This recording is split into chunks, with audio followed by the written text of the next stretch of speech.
People love to complain that the education system is broken. They are wrong. It is functioning exactly as it was designed to.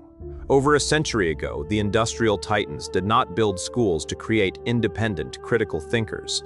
They built them to manufacture compliant, punctual factory workers. They needed a population smart enough to operate the machines, but docile enough not to ask questions. You were sold a lie. You were told that if you follow the rules, memorize the syllabus, and get perfect grades, the world will reward you with wealth. But look around. The highest academic achievers are almost never the wealthiest people in the room. They are the highly paid gears in a machine owned by someone else.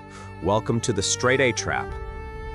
To understand why smart people stay poor, you have to look at how the academic matrix programs the brain.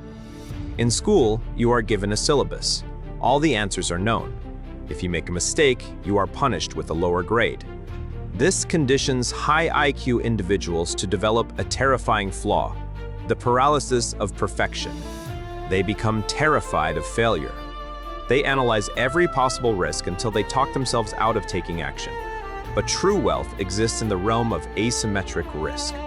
In the real world, there is no syllabus. The greatest rewards go to those who are willing to build the airplane on the way down. The straight-A student waits for permission and perfect information. The sovereign individual acts on incomplete data and iterates rapidly. This brings us to the ultimate irony of the modern economy. A students work for C students.